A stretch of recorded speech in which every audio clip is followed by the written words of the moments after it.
दिव्यवाणी दिव्यवाणी दिव्यवाणी दिव्यवाणी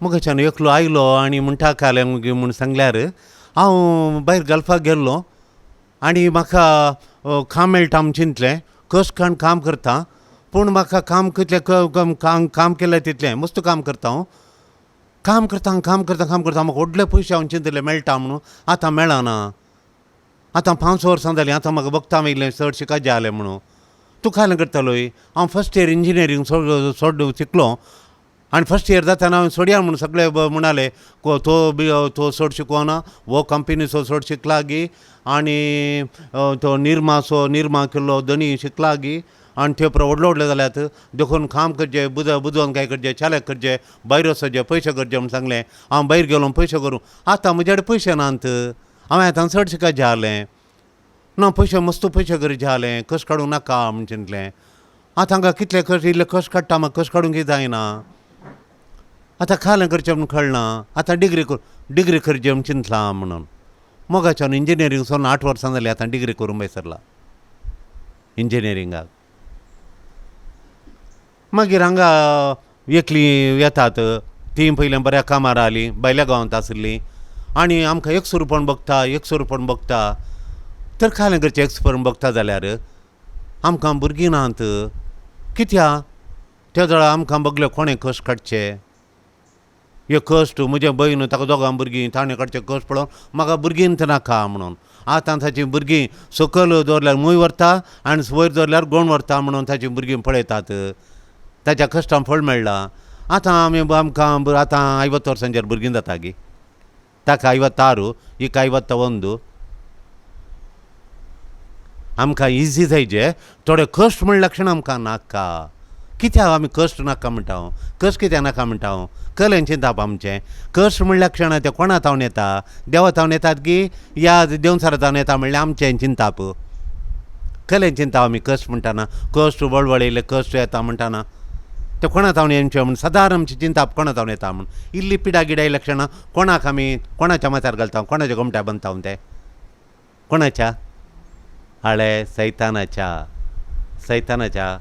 गोमट्याक बांदता तितके कालें कश्ट आयले ते कोणें कश्ट दिले म्हणून सैतानान दिले म्हणून सैतानान कश्ट दिले म्हणून आमी सैतानान म्हणटा कोणें माठ केलां गी आमकां माठ केलां गी कोणें मंत्रां केल्यान गी कोणें पोठा वखद घालां गी म्हणून कश्ट आयिल्ल्या त्या क्षणां कळ्ळें गे आमकां कश्ट आयलो बरें जाल्यार देवाचें बेसा म्हणून चिंता हांव कश्ट थोडे फाटी आमकां कश्ट देव सोडता देव कश्ट येवंक सोडता आयले दिवंक सोडता कित्याक आमकां रुपीत करूंक पळय एकलो मनीस भायल्या दुबयांत आसा ताका मस्त कश्ट मेळ्ळे ते कश्ट मेळटाना ताजो धनी आलो परफेक्ट करचे एकावंट्स करतना बरें हाका ट्रेनींग मेळ्ळें तेजो कितले फावटी तो सोडटा काम सोडटा म्हणून 8 वर्सां ताणें सोडूं ना आतां तो सिनियर रिटायर्ड जातना हाका इतलें काम करचो कोत्तालो कोण ना आतां हाका तांणी सिनियर मॅनेजर केला तर तें ट्रेनींग नातिल्लें जाल्यार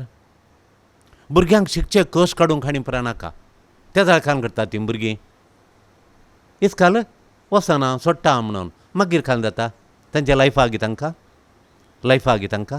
लायफ ना थोडी आवय बापाय हांवें पळयल्यांत आतां आज सकाळीं ज्यो ब्रेकफास्ट जाली फाल्यां कल ब्रेकफास्ट म्हज्या भुरग्यांक दिजें म्हणून आजच चिंतलें तो तांदूळ भिजात घालचो आजच भिजात घालो ती दाळ भिजात घालची ती फाल्यां बरी करून बरी ती भिजोवन ताच्या भितर कॅमिकल चेंज आसता ताच्यो बदलावण येता त्या तांदळा भितर बदलावण येता पयल्या दिसा वाडटाना ती घटघट आसता दुसऱ्या दिसा नार येता नार कित्याक तांदळा भितर उदकाच्या शेळीन थंय आशिल्ले सूक्ष्म जिवी वचून ताचे तावन बदलावण हाडटा पूग सोमा मेळटा ते फळे खायल्या ताचे रावता तशें थोड्यांच्या घरा खायले रावताना ते म्हाताऱ्यांचे पोले पडल्या बरी तो पळो येणें देंवता तेणें देंवता खायलो तो मात वयर पळो देंवता थोड्यांच्या घरा बरें भिजयतात तांदूळ भिजोवन आनी फुगिल्लें बरें आसल्यार खायल्या त्या वयर चक्रा रावल्या बरें रावता चक्रा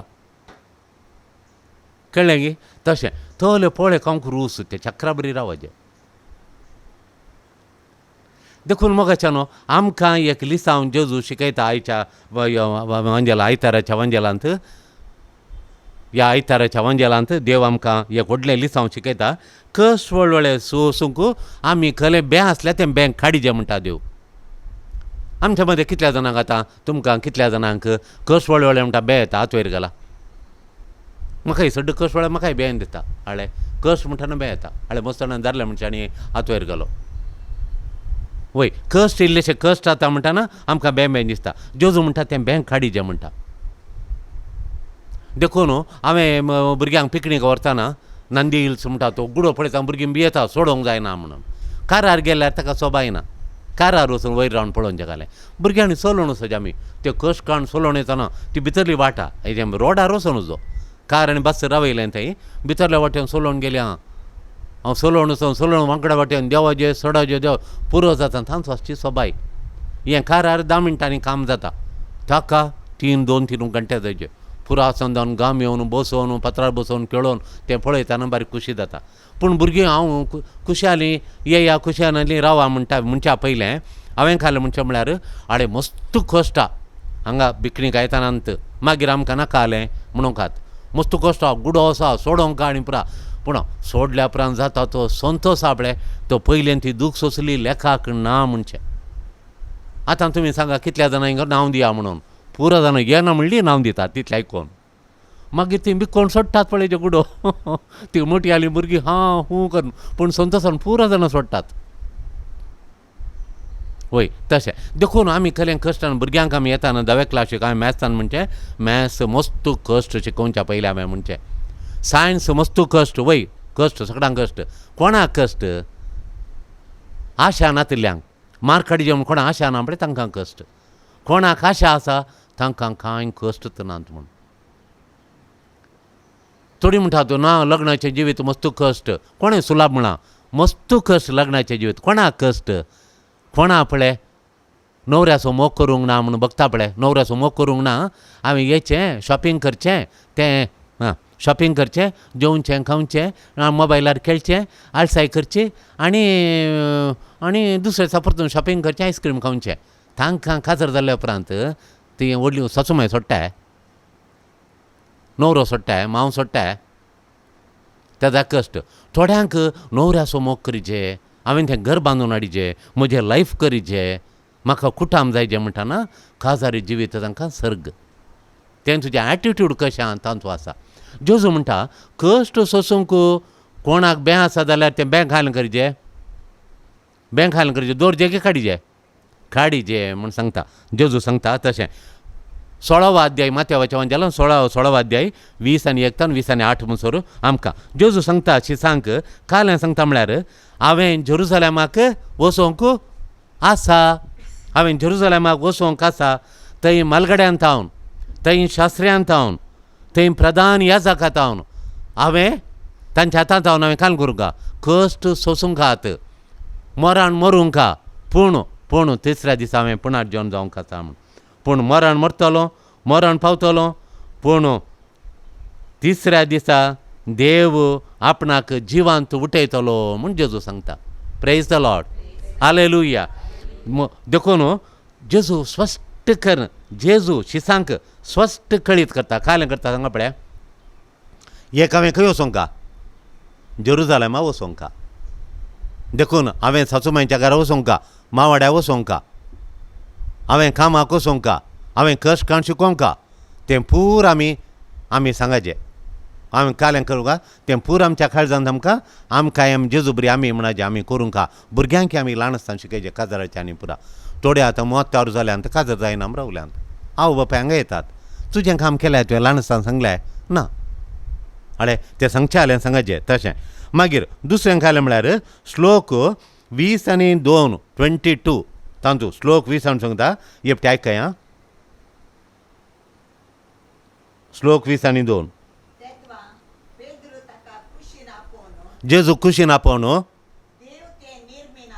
सोम्या देव तुका तें निर्मिना जावं तुवें जेरुसलेमाक येचें तें म्हळ्यार कालें तुवें जेरुसलेमा येचें थंय शास्त्रांत थावन मालगड्यांत थावन आनी प्रधान याजकांत थावन कश्ट व्हडले सोसूंक आसचें तुवें कुर्सार मरूंक आसचें तुका नाका आं तुका ते केदींच घडचें नाका आं म्हणून बेश्टावंक लागलो. आं पूण बेश्टावंक लागलो ताणें बॅग हाडलें जेजून बॅग हाड जावन गेलें गी हांव जेरुजालेमा वचना मलगाड्यांत हांव न्हू श्रेश्ठ जागात हांव आनी हांव कश्ट हांव वळख जायना म्हाका बँक दिसता म्हणलें गी जेजून ताणें बँक घालून काडलें की ताणें बँक हाडलें जेजून पेद्रून हाडलें बँक जेजून तें काडलें वय बँक हाडलें कोणें पेद्रून कोणाक हाडलें जेजूक हाडलें जेजून खाली गेलें तें बँक हाडून सोडलें बँक हाडलें आतां कितलीं जाणां बँक हाडूंक रेडी आहात तुका त्या तुज्या पुताक तें सोडूं नाका तूं येताय गी जेजू कडेन विचार मागण्या करून मुखार येताय तें सोडूंक बरें म्हण सकयल सांगतात हे दोगां म्हणटात तें नाका म्हणून तुज्या पुता सून करना एकठांय ना बे आसाय गे तुका हाळे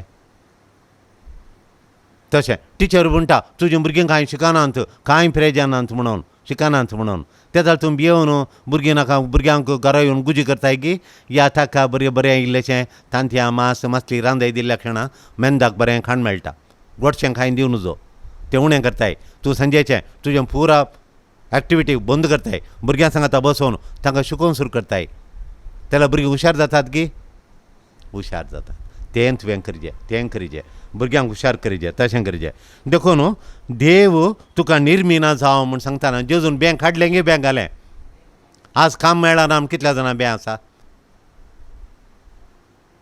आमच्या घरा बरें जायना आम कितलें बरें आसा आमी फ्रेज येना आमी वयर येना म्हणून कितल्या जाणांक आसा तें बे आसूं नजो म्हणटा जेजू बे आमच्या थंय आसूं नजो म्हणटा जेजू 20 आनी 3 श्लोक जेजू खालें जाप दिता आपल्या पेद्रूक तशी जाप आमी दिचे इतल्या जेजू पेद्रू तें गोवन म्हणा लागलो. जेजू पेद्रू तें गोवन म्हणालो म्हजे सरशिलो पयसर सैताना. आळे म्हजे सरशिलो पयसर चलताना म्हणालो तर ताच्या शिसाक ताणें कालें म्हणा पयलें सैताना म्हणा पयलें सैतान म्हळें जे पेद्रूक ताणें सैतानान तूं उठ हांगा सो म्हळें मागीर म्हजे वाटेर आडकळटा तो फातर तूं खान जालोय म्हजो शीस जावच्या बदलाक म्हजे मिसांव करच्या बदलाक तूं म्हजें आडवंसो आडखळ फातर तूं जालोय आडखळ तूं जालोय म्हाका आडकळी व्हडली आडकळी तूं जालोय म्हूण मागीर कित्याक देव चिंता तशें तूं चिंतिनाय मनीस चिंता तशें तूं चिंता. देव चिंता तें चिंतिनाय देवाची खुशी तूं करिनाय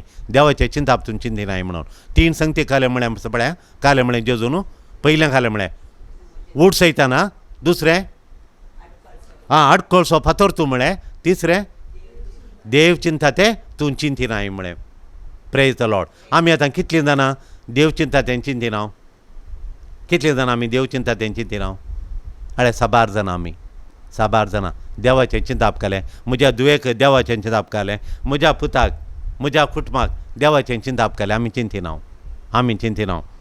चिंतिना देखून देव चिंता तशें चिंतिना म्हणटा पेद्रू हांगा एक उल्लेख करता काल उल्लेख करता म्हळ्यार जेजू येवची ती कश्ट वळवळे मरणाची घडी मरण तें पेद्रूक हांगा जेजून सांगलें तो उल्लेख करता जेजूक सांगता तुका येवचें मरण तुका येवचें वळवळे तुका येवचें तें कश्ट उल्लेख करता पेद्रू शॉक जाता तें पळोवन पेद्रूक शॉक जाता इल्ले कश्ट आयले पळोवन देखून मस्तोण हांगा फोन करतात म्हाका कामा कडेन कश्ट हांव सोडटा म्हणून मागीर पळयता आनी सड्ड 8 वरां थंय काम करना काय सोंसणी काय मागोवंक आनी आमी सांगता हांव तें दोशी दितेल्यांक तशें देखून उल्लेख करता जेजू पेद्रूक शॉक जाता दोको बसता काळजाक जेजूक मॉर्न गी म्हणून आनी जेजूचें कॅर काणयल्ल्या बरी जाता जतन काणयल्ल्या बरी कन्सर्न दाखयता तो कॅर आनी कन्सर्न दाखयता जेजू थंय आनी ताका तें एक्सेप्ट करूंक जावंकूच जायना पेद्रूक जेजून मरचें नाका जेजून कश्टोवचें नाका मरचें नाका वळवचें नाका म्हणून जेजून कालें सांगता पळय जेजू म्हाका तें कश्ट आहात म्हाका तें कुरिसा म्हाका मरोंक आहा म्हणटा पळय तें पेद्रूक नाकात नाका ताका स्विकार करूंक जायना देखून जेजून जेरुजालेमाक वेचें थंय मलगड्यांत हांव शास्त्रांत हांव पदान ह्या जागात हांव वळवळचें ताणें मरचें तें ताका नाका मागीर पेद्रूक आपलें कन्सर्न गण्य दाखयता मस्त गण्य दाखयता परवा करची दाखयता हुस्को दाखयता जेजू थंय म्हजो हुस्को आसा हांव तुका परवा करता हांव तुका कॅर आनी कन्सर्न दाखयता म्हूण जेजू म्हणटा जेजू सत राय दिता ताका रेब्यूक करता सत राय दिता कळत खबर तुका म्हज्या आड रावशी जाल्यार म्हणून जेजू ताका टायट सांगता. थोडे आवय बापाय सांगचे जाल्यार सांगाचें की नाका भय भुरगीं फाट जावचें तें आवय बापायांनी तें सांगचें जाल्यार सांगून सोडिचें टायट सांगाचें. देखून सैतान म्हळ्यार कालें पयलीं आमी चिंताचें सैतान म्हळ्यार कालें गे सैतान म्हळ्यार कोण सैतान म्हळ्यार एक एडवर्सरी म्हळ्यार विरोधी. सैतान म्हळ्यार शब्दाचो अर्थ कालें विरोधी म्हणून विरोध करतलो कालें त्यो उलटें करतलो विरोध करतलो. तूं हें करताय तो आनी हें करता. तूं हॉटेल घालया म्हूण चिंतना तो काल घाल म्हणटा आं गॅरेज हाळे तूं हॉटेल घालता गॅरेज घालता तुका गॅरेजीन कांय गुंतना ममती घाली. कितलीं जाणां हांगा वेपारांत खंय पयशे घाल तांकां गुंतना घालना न्ही पुरा. जागे डेवलप कर निघचे म्हणून आनी तूं तो जाग्यानूच उलत तूं. आतां तूं बेंगलोर गेल्लो हांव थंय पुरा तांचे ब्लेस करूंक गेले म्हाका थोडेशे जागे आहात थोडेशे जागे एक्की कोंगी जायना आनी दवरूंक जायना. ते कोणे मेयरान कॉर्पोरेटरान ताणें आनी पुरा भितर गेल्यात केस घाल्या तांचे म्हूण सांगून तांणी फर्जरी केलां जागे काणे लाणे पयशांचे. आतां बायल म्हणटा आमी इतले कश्टान हाडले पयशे खंय आंत एक सायट एक आनी पयशे हाड म्हळ्यार कायट पयशे येनात. सायटा कायट सायटा एक सायट 2 सायट 3 सायट कायट खाली कायट कांय ना. आतां हांवें सोन मागलें तशें ती गजाल. देखून सैतानान हाडच्यो थाळण्यो आहात पळय तो आमकां कळना.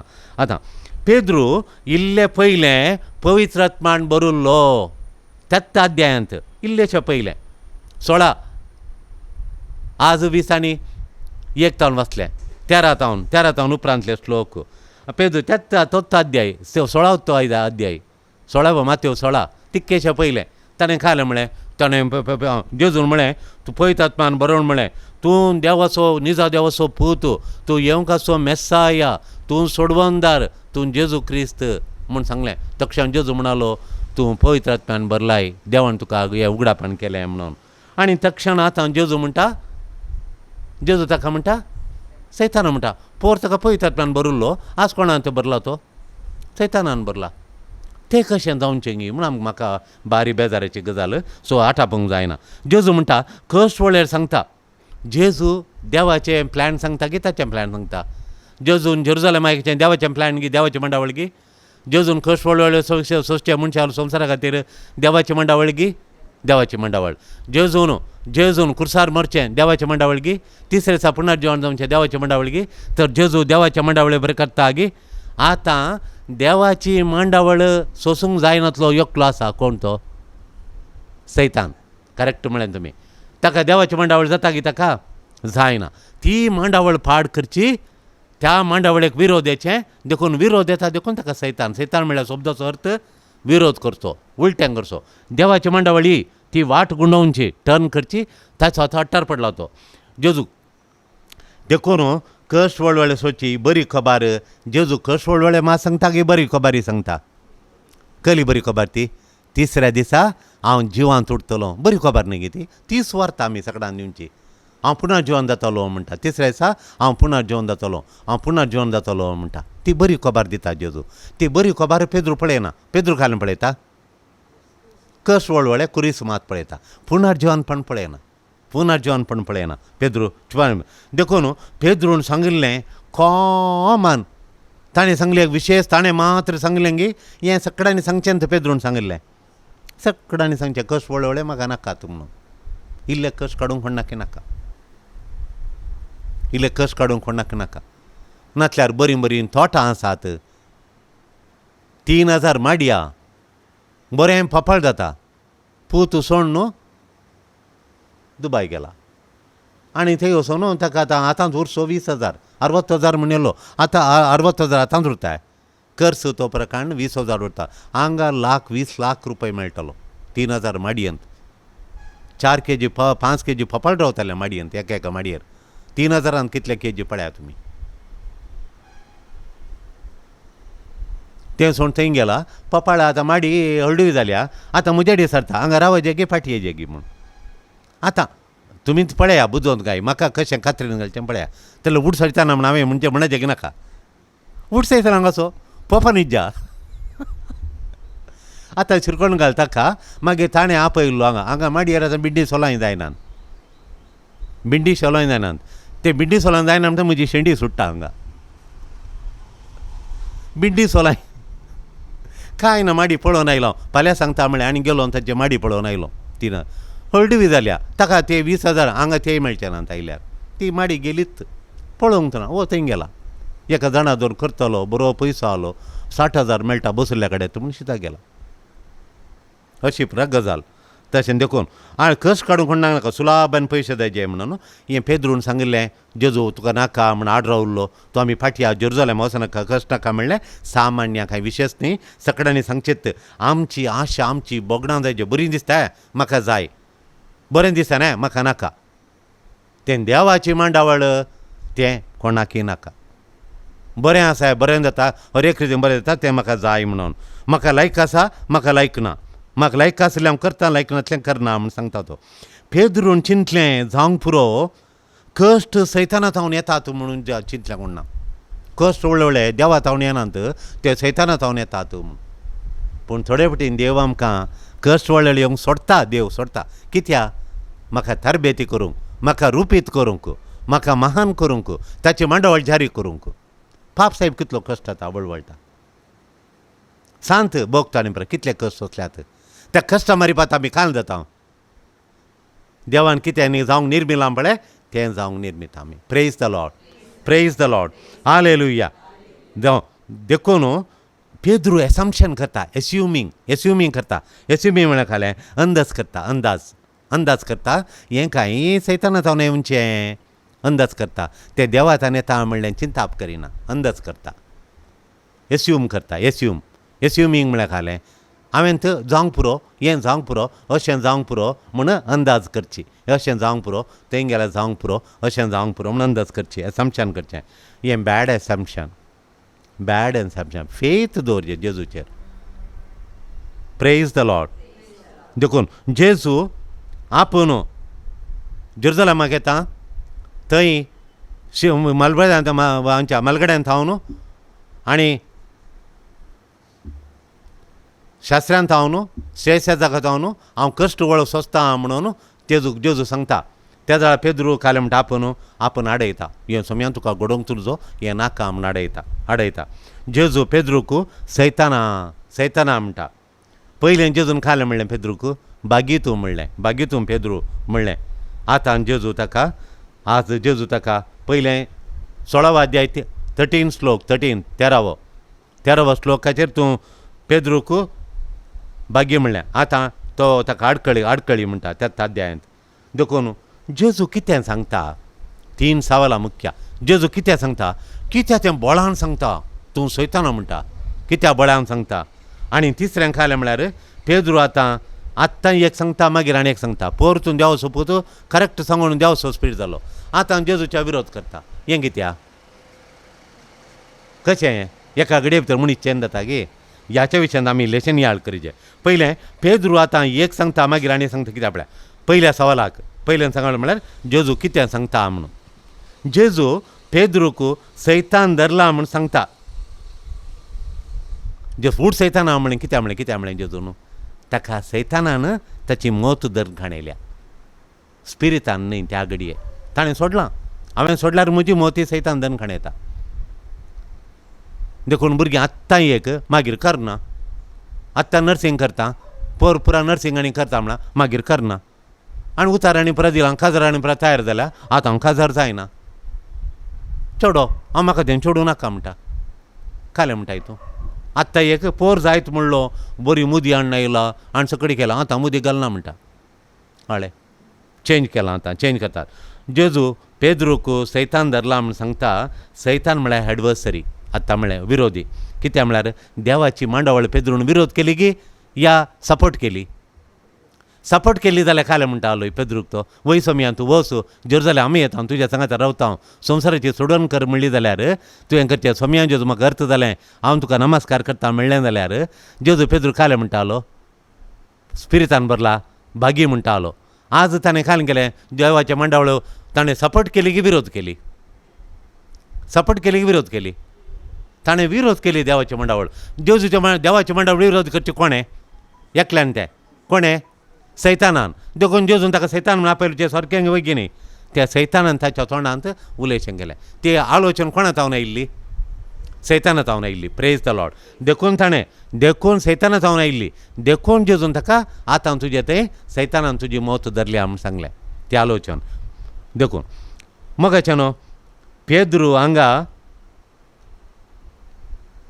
जेजूच्या फॉर रावता गे विरोध रावता फॉर रावता गे एगेन्स्ट रावता जेजूच्या पक्षान रावता गे जेजूच्या विरोध रावता जेजूक फॉर रावता गे एगेन्स्ट रावता देवाच्या मंडवळे एगेन्स्ट रावता ते एगेन्स्ट रावचे सैतानान मात देखून ताका विरोध करता जेजू ते म्हणटा देखून देवाची मांडावळ देवाची खुशी पेद्रून विरोध केले देखून जेजू ताका सैताना म्हणटा I don't like it so I resist it ताणें रेजिस्ट केलें तोडवलें कित्याक म्हाका लायक ना तें मरचें म्हूण सांगता देखून आमी सैतानाक आमी जागो दिता ओंगी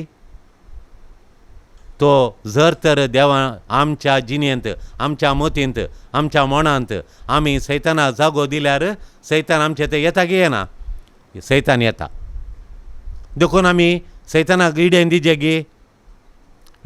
गे दिवं नजो सैतानाक आमचे थंय इडेन दिवं नजो प्रेज द लॉर्ड हालेलुया वय जेजू सैतान येता म्हजेर होल्ड आसा ताका म्हाका होल्ड करता तो म्हजेर ताका होल्ड आसा म्हूण सांगता जेजू म्हणटा जर तर तुमी सैताना जागो दिल्यार सैतान खाण करता तुका देन खाण येता देखून सदांय आमी जेजू कडेन मागचें म्हाका म्हजे वयर सैताना होल्ड दिनाका म्हूण जेजू कित्याक तें बळान सांगता मातेव अध्याय 4:8-9 जेजूक सैतान पर्वता वयर वता ताळूंक पर्वतार वयर सांगता सगळे गांव तुका दिता म्हणटा पूण तुवें कोणाक कालें करचें तुवें दिमी घाल म्हाका कालें करचें आराधन करचें म्हणटा तुवें दिमी घाल म्हाका आराधन करचें म्हण जेजू सगळ्या सांडून ताचें आसलें सगळें सांडून जेजू खालतो जाता स्वाई ताका आराधन करता गी जेजू आराधन करना निजा देवा मात आराधन करचें म्हणटा देखून आमी निजा देवाक मात देवाची मांडावळ स्विकार करचें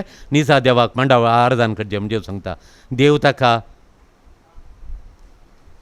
देवाक मात्र मान देव मात्र गौरव ताका मात्र म्हजें सर्वस्व म्हूण जेजू देवाक मात्र मान गौरव आनी प्रादिता सैतान मरण नाका म्हणटा तुवें मान जोडचें जाल्यार तुका देवान वैभव दिता म्हणला देवान तुका पयत पुस्ता सांगता तो म्हजो पूत जेजू कस सोडटालो वळवळे सोंसतालो कुर्सार मरतलो तिसरे दिसा मैमे कुटयतलो स्वर्ग आनी संवसार हांव ताका दिता म्हूण कोणें म्हळें देवान म्हळें आतां सैतान घालें म्हणटा ताका पर्वताच्या वयर तुवें मरचें नाका तुका गांव आनी सगळो गांव तुका दिता तुवें मराचें म्हणना तुवें वळवळाचें म्हणना तुवें कस सोंसीचें म्हणना तुका कितें जाय तें हांव तुका दिता म्हणटा तुका कितें जाय तें हांव दिता तुका तुवें वळवळाचें नाका देवाचें सोड देव म्हणटा तुवें मराचें वळवळाचें पुनर्जीवन जायचें मागीर स्वर्ग आनी संवसार तुका हांव दिता म्हूण देवान म्हळां तुका हांव दिता हो गांव पुरो तुका दिता पूण कालें करचें तुवें देवाचें प्लॅन सोडिचें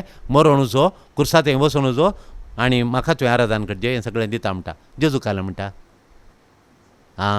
जेजू ताका सैतानाक वोल्ड आपणाचेर वोल्ड दिना म्हणजे आपणाचेर अधिकार दिना उठ सैतान चल हांगा सो म्हणटा प्रेज द लॉर्ड हालेलुया देखून मांडावळचे देवाची मांडावळ विरोध करतना एक अल्टरनेटीव मांडावळ दिता तो अल्टरनेटीव प्लॅन दिता देवाचें प्लॅन नाका आनी हें प्लॅन बरें आनी एक प्लॅन दिता तो बी प्लॅन दिता जेजू बी प्लॅन खाण येता गी खाणें ना ताचें ए प्लॅन दवरून खाण येता तें ए प्लॅन कोणें दिल्लें बी प्लॅन कोणें दिल्लें ए प्लॅन कहलें जेजून वळवळचें कुर्सार मरचें संवसार ताच्या रक्तान सोडोवचो बी प्लॅन खालें मरोंक ना कश्ट ना वळवळें ना कोणाक आराधन करचें सैतान आराधन करचें म्हूण जेजू ओप्पाता गी ना आतां बी प्लॅन जेजू खाणें ना तशें देखून देवाचें प्लॅन विरोध वचूंक सोडिना देखून आज कितलीं जाणां भुरगीं स्मार्टफोन इजी लायफ स्मार्टफोनार घंटे फाटल्यान बसता शिकणान कितले हाडला सकाळीं एकल्या भुरगें हाडलां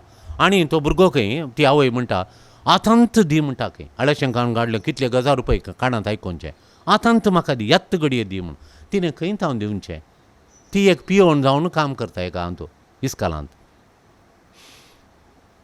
पळया भुरगीं खंय गेल्यांत म्हूण कशें करतात म्हूण भुरगीं आयकनात कितें म्हळ्यार आमी खंय आमचें एडावट्टू जालां आमी खंय सुकोन पडल्या हांव सदांच भुरग्यांक दुरसाना आमचें सुरतावन खंय चूक केल्या गे म्हूण आमी बसून नियाळ करचें. हांव खंय चुकोवन पडलां त्याच दाळा कळटा. तशें कस काडूंक नाका, सुशेगाद जाय, कस काडूंक नाका. आतां युवकांक शिकप नाका, इजी लायफ जाय. भुरगीं शिकप नाका, इजी जायचें. तांकां जाय जाल्यार विचारलें दिता हांव, बिलकूल दिवंक वचूं नजो मोगाचें न्हू. किर्तन वाशें आमी 103 दुसरो आनी 5 श्लोक घे भारी मोगाचें म्हाका. देवाचें मात्र प्लॅन करचें, देवाची खुशी करचें, हाचे विशय राज्य करूंक वचूं नजो, नो कॉम्प्रमायज. किर्तन 103 2 आनी 5 म्हाका भारी मोगाचें तें. आत्म्या म्हज्या सर्वेस्पराची स्तुती कर सर्वेस्पराची मात्र स्तुती कर आणि ताचे उपकार केदींच विसर. आनी ताचे उपकार केदींच विसर नाका. देवान केले उपकार कोणाक देवान उपकार करूं ना एपडी म्हाका आतवर गेला. कोण उपकार करनातलो? म्हाका एका दिसा देव कांय 25 उपकार करता, मागल्यान दिता उपकार. देखून सांजेच्या मागणें सड्डो वर्गां ओगलापाची. देखून तें घंतार हांवें घडलां पळय. आतां मागीर मुणयान तें घंतार या. सरस्वती म्हज्या आत्म्या देवाचे उपकार विसर नाका. तुजे जीणभर आपल्या देण्यानी तो तुका दादोशी करता. जिणीभर आपली देणी दिवन तुका दादोशी करता. जिणीभर तुका आपली देणी दिवन तो तुका दादोशी करता. जिणीभर whole life he will fill you with his gifts and his blessings. You thank him whole life. सगळ्या जिणेन तो तुका बरें करता म्हूण बरें करता. Praise the Lord. 5 श्लोक जिणीभर देखून बऱ्यो वस्तू तुका दिवन तुजी आशा तो बगयता, ताकाच वरदान कर. पूण तुजी आशा बागोवंक तुजी आशा बागोवंक तूं कॉम्प्रमायज करनाका. देव तुजी आशा बागयता. देखून म्हजी आशा बागोवंक कोणा मागाचें? आतां मायन म्हजे कडेन मोग करचें म्हजी आशा. देखून तुवें मायक जाय न्हवऱ्याड सांगून आनी तिका बागोवंक बेसरताय गी त्यो कोणाडे कोणें बागयचें तिका? तिच्या पुतान तुज्या न्हवऱ्यान बागयचें गी या देवान बागयचें? देवान बागयचें. देखून तुवें कोणाडे उलयचें? देवा कडेन उलयचें. देवाडे मायक कोण बागयता? देव. तिच्या गांठीक एक ठक्कन एक घालता, त्याला चलोवंक जायना. त्याला आदर म्हूण कोणाडे म्हणचें? सुणे कडेन म्हणचें. नाका आदर नाका, पयस राव, म्हाका आपण नाका म्हणली. आतां दुनिया तांकां सुणेन धरिचें. कळ्ळें गे? देखून देवाक बागोवंक सोडिचें. देव बरें बागयता. Praise the Lord. सुणो पयलें येचें पळयचें. कांय सकयल पांय पंदा कोण आल्यार काल आसल्यार दिसना वयर पळोवन येचें. व्हडले व्हडले नेकलेस घाल सुणेक बारीक गोरा आनी प्रकाय गॅरत ना. आतां घालन जालें तिका. आळे पोर स्कुटरार एक्सिडेंट जाला. आतां तांच्या मायकर गेल्या थंय तिच्यो भाव खाजर जावन आतां वकाला.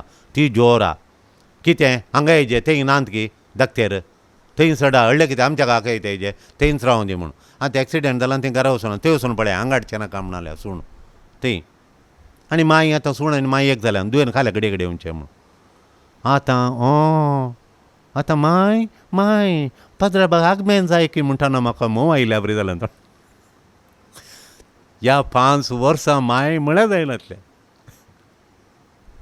आतां मोव माय पात्राबाक वयर ते लाडू खांडी कोरो मोग माय कडेन पळय आतां तशें कळ्ळें तशें. आतां देखून सोमी चिंतिल्लें आशेल्लें तुका दिना तेन्ना तुका खान जाता, बेन जाता, आंखान जाता.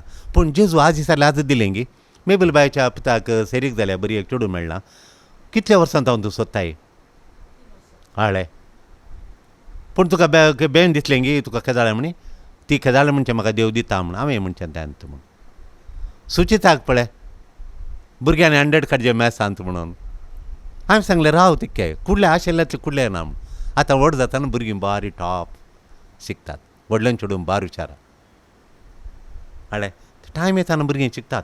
पूण त्यो सोडून म्हाका जायना म्हूण येत गे आमी म्हणून जो येता भुरगीं शिकतात. Praise the Lord. हालेलुया. आमी चिंतिल्लें जायनातल्या वेळार आमकां बे आंकान जाता. पूण बे आंकान त्यो जगतलो आजूच जाय. देखून सोंसणीकाय जाय. businessmen need patience. If you don't have patience, you will hurry up. God's plan is one. You will catch up another plan, B plan. A plan is God's. Next Sundays I am speaking about. Next Sunday's gospel. God's plan. Peter is taking a B plan. B plan is from satanic power. देखून Jesus says get out Satan म्हणटा तो. कळ्ळें तुमकां काल्याक म्हणून praise the Lord. Hallelujah. देखून impatience आज म्हाका कश्ट आयले जाल्यार सोंसणी कांय न्ही. आज सोंसणी कांय न्ही. इम्पेशन्स पेशन्स जाल्यार कांय कश्ट नात. पेशन्स आसतना कश्ट. कितल्या जाणांक इम्पेशन्स जावन कश्ट आयल्यात? मस्त जाणांक आयल्यात. आतां बायल रागान गेल्या क्षणां आनी हाडली ती बोटलो ही बोटलो ब्लॅक लेबलो रेड लेबलो ग्रीन लेबलो ब्लू लेबलो. आतांचें तोंड ब्लॅक लेबल. तोंड काळें जालां ब्लॅक लेबल. आतां दोळें करचें कोणें तें? धाकट्यान वखद दिवन आनी काळें जालें सो दोळें जावना. Black label. कळ्ळें गे? Black label. आतां गरोत्त जाला परतो सरो सोडना. धाकट्यान जायना म्हणलें मागणें कर न्हू. आतां गरोत्त जाला. लिवार येवन गेल्यार हांगा तोंडार येवन जाता. Praise the Lord. तशें praise the Lord. Hallelujah. Impatience केल्या. पेशन्स. आतां बायल गेली घरा फाटी आतां घेना. एका म्हयन्यान आयली तिचो राग गेलो आयली. Praise the Lord. हातूंत आमकां कश्ट मेळटात. पासंद हें देवाक पासंद ना. आमी करचें देवाक पासंद ना. Praise the Lord. कूडलें करया. राखचें नाका. अशें करन देंवसाराक आमच्या मुखल्यान आमी घालून येता. आमच्या मुखार आमी देंवसाराक घालून येता. देखून देवाक पेद्रून काल केलें. फ्लॅश आवट केलें म्हळ्यार थोडे वटी कालो कोयर सिरकाता ते दाळ ते येतात आमी पळयतात आनी एक गॅस घालून ताका गॅसान उदक आनी गॅस फोर्सान सोडटात. फ्लॅश पस्स करून तेणें आलें सिरकाल्लें प्रभू साळटा. फ्लॅश आवट करतात. मार्गार पळया तुमी फ्लॅश आवट करतात. आच्या काळजांत जालें जेजून मरनूजो जेजून अप्यासाचें म्हज्या सांगाता मरण आनी नाका कश्ट नाका म्हणून ताच्या काळजांत जालें. जेजू मरता म्हणटाना आनी पेद्रून काल म्हळें कूडलें फ्लॅश आवट केलें. फुट्ट करून सांगलें थोडे पेशन्स आताचे फ्लॅश आवट कर न्हू. कोणा परत सोया ते घोवा कडेन फ्लॅश आवट करची. घोव घामात आयिल्ल्याच्यान फ्लॅश आवट केलें. टपा करून थोडे वटेन बायल आयिल्ल्या तक्षण घोवान फ्लॅश आवट केलें. तुजें मीठ सड जाता मिरसांग सड जाता आनी लसूण उणी जाता म्हूण. पियाव लसूण उणी म्हळ्यार म्हारग पुरा कितली घालची. लसूण इल्ली जाल्यार बरी. पियाव हे 2 घालचे. टोमॅटो घालचो नाका. खंडा बट रेट. टोमॅटो घालनासल्यार जाता. आमी हांगा टोमॅटो हाडनासतना कितले दीस जाले. आतां रेट देवल्या गी आतां हाडटात आमगेर. तशें देखून म्हणटा आतां पूण पेद्रून पळय स्पिरित जावन बरलां तें स्पिरिता जावन येवना फ्लॅश आवट तें कुडीत जावन आयलें. देखून पूण पेद्रू बदल्लो. कश्ट वळवळे कुरीस नाका म्हणलो गिरायक पेद्रू जेजूच्या पुनर्जीवनपणा नंतर पळयतात मायल्या उपरांत आतां तोच कुरीस जाय म्हणटा की नाका म्हणटा. रोमांत कुरीस जाय म्हणटा. पेद्रू कुरीस जाय म्हणटा. आनी कुर्साक तो वेंग मारता की या कुर्साक नेगार करता. तो कुर्साक वेंग मारता. कुरीस स्विकार करता आनी कुर्सारता आपली जिणी आसा जे सोम्याक हांवें कुर्सार सागती जे जेजू कुर्सार वळवलो हांवें कुर्सार वळवळचें म्हणून. देखून ताका पेद्रू सकल तकली करन पांय वयर केले म्हणून एक आमचें संप्रदाय आसा.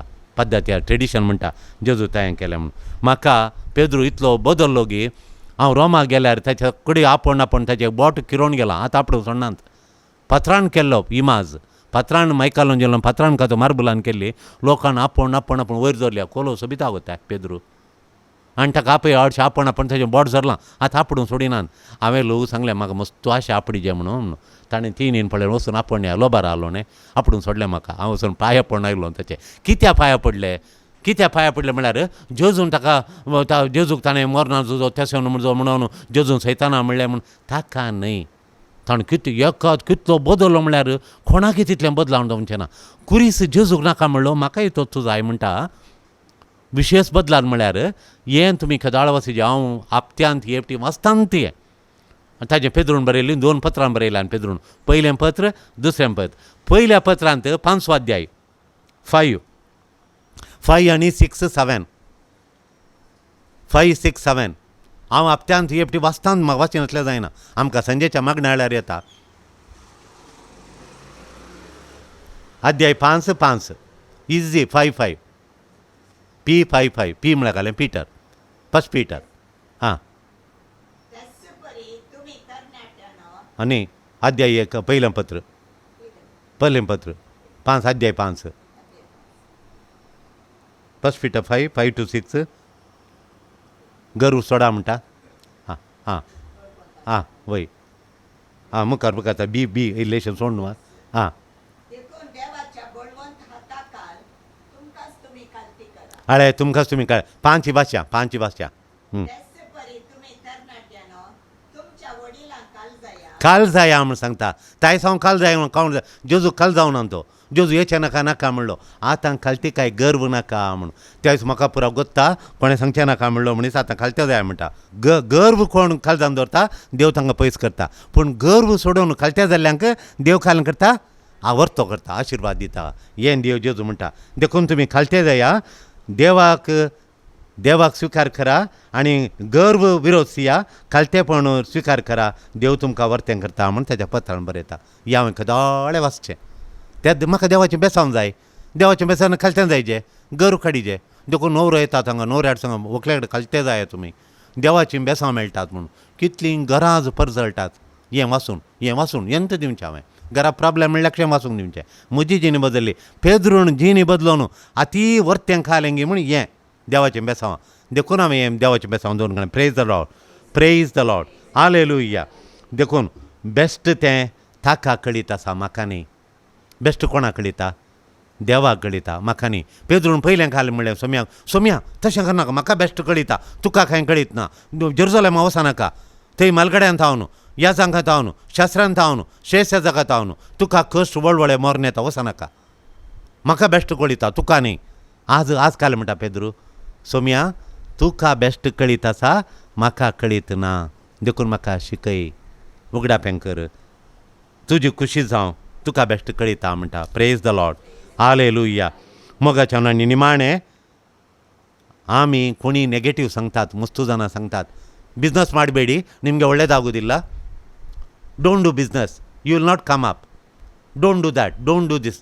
Don't study don't go for nursing you will not get job तशें प्रमाणे म्हणटात don't give your girl to that house you should not listen negative you should listen to the positive don't bring that girl to your house don't give boy to that house no तशें आमी फात्यो नजो आमी देवाचेर we have to listen to the Lord sometimes negative people they put negative we have to ask 10 people they will give then we'll ask the Lord in Canada the son got a proposal from somebody sent a photo boy liked told mama I want this girl what the parents said though the girl is poor not that rich boy is rich in Canada but he liked that girl she has got high marks in engineering very coming from a very poor they are very rich immediately somebody told our name from Canada they came here they came to directly from airport they came here and we were waiting for them they phoned up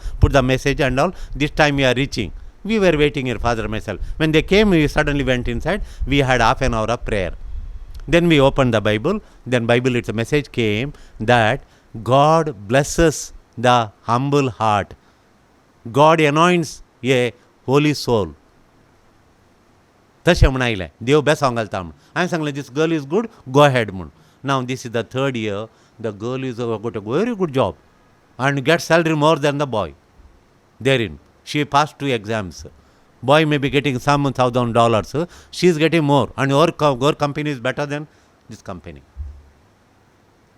you see that's why you have to ask God's will तशें देखून sometimes discouraging thoughts we listen to the word of God negative you should not think वाचन पळया 30 आणि 8 12 आणि 13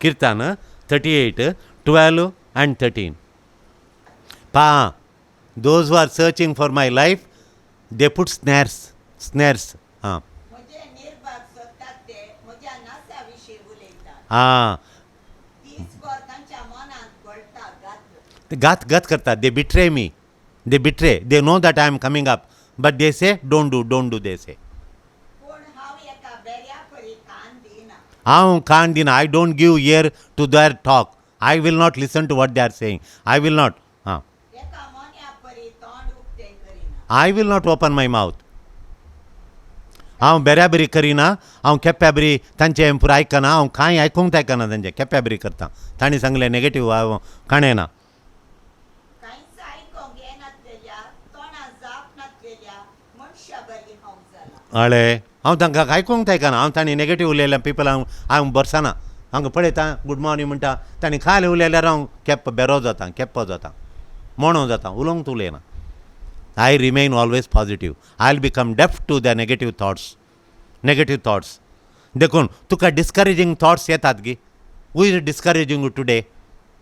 पेद्रून जेजू discourage केलें. जेरुसलेमा वचनाका. जेजून आयकलो की ताका जेजू आयकोन डिस्करेजींग थॉट आयकनाका. पॉजिटीव आयको, वच मुखार, शीक, बरो जाताय. टिचरांनी केदाळे भुरग्यांक केदाळे एनकरेज करचे. जाता पुता तुका आतां तुका 60 तो 30 मेळ्ळे, परवां 40 मेळटात, 50 काड आनी इलेक्शन चड शीक म्हणून. Praise the Lord.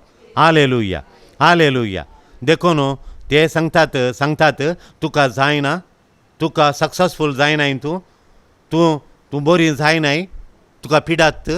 थोडे डॉक्टर म्हणटा ही पिडात तुका गूण जायना, खोल ही पिडा म्हूण. तें म्हणूंक आमी येचें ना, गूण जाता दाक्तराच्या वखाद लागता म्हणचें. हाळे कितलीं जाणां बरीं जाल्यांत नेगेटीव.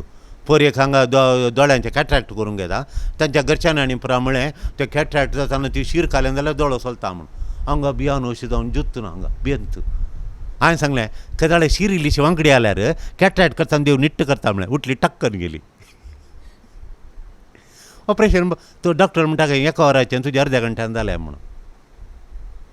तांच्या घरा कोणी एक शिकल्यान मॅडिकलान तुजी शीर अशी कालें बरें येयलां रिपोर्ट म्हणून. तशें कळ्ळें. आतां देखून सांगता देव तें जायना, तुका जायना म्हणलें देव गूण करता. तेन्ना देवाक आशेल्या बरी जावंक तुवें देवाक चूज करचें. देवान कितें चूज करिलां तें तुवें चूज करी जाय. देवान आशेल्लें तें करिचें. देवान म्हाका पाद्राप जावंक आशेलां, हांवें पाद्राप जायचें. देवान नर्स जालां, नर्स जायचें. डॉक्टर इंजिनियर इंजिनियर जायचें. देवान आशेल्लें हांवें जायचें. Praise the Lord. मोतीन कितें नियाळटाय तें फोटी येराणी गेल्ल्यो फोटी नियाळ नाका. फोटींक तुज्या येराणी म्हणल्यार फोटींक जागो दिनाका. सैतानाच्या प्रेरान ते उलयतात.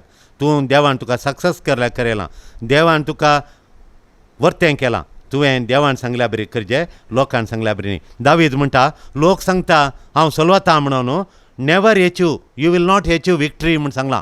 हांव एचीव करना म्हणलां. ना, देवान लोकांन म्हाका एचीव करनाय तुका जायना म्हणलां. देवान म्हाका एचीव करूंक सांगलां. हांव देवान सांगल्या बरी करतां. हांव डिस्करेज जायना. डिस्करेज थॉट म्हाका नाकात म्हणून. हा सगळो सरस्पर देव ही उतरां आयकल्लीं. सैतानाक डिस्करेज करता. सैतानाक देवाचें प्लॅन करनासतना आनी तें देवाच्या प्लॅनाक आडखळ घालचें आमचें न्हू. ताणें करना जावं जेजोडे मागया खंयची आडखळ म्हाका येता देवाडे मागण्यांत आमी जिरेया. दुसरें आमचे इल्ले कश्ट जिणेंत मनशा जिणी म्हणटाना आमच्या सैमांत इल्ले कश्ट आवय बापायन म्हज्या सोंसल्यात, म्हज्या व्हडली मायनी सोंसल्यात, पुर्वजांनी सोंसल्यात. हांवें इल्ले कश्ट सोंसूंक रेडी आसाचे. ल्हान पिड्या येताना सैतान गितान म्हणलें हाडून वचो. देवाच्या खुशे प्रमाणे हांवें तें कश्ट सोंसून म्हजी जिणी हांवें रुपांतर करीचें आनी देवाक महिमा दिवचें. तसलें करीचें. तसलें करूंक आमकां कश्ट येताना कोणें नॅगेटीव घालतना आमी काडून वचो. देवाचें हे मांडावळ हे प्लॅन काणयचे. सैतानाचें बी प्लॅन आमी काडून तुका तें नाका हांव तुका यंप्रा दिता. जेजू म्हळ्यार उड सैताना म्हळें. आमी ताचें बी प्लॅन काडून उडयचें. अल्टरनेटीव प्लॅन काडून उडयचें. देवाक मातरादान करचें. म्हळ्यार कश्ट व्हडले देव आमकां येवंक सोडटा. थोडे फावटी आमीच करून खाणयता तें बरें न्ही. देव आमचेर आयिल्ले देवान सोडिल्ले कश्ट व्हडले ते आमकां रुपांतर करूंक, बळवंत करूंक आनी आमकां महान करूंक देवान धाडले. हें आयच्या दिसाचो आयताराचो वांजेल आमकां शिकयता. Praise the Lord. दिव्यवाणी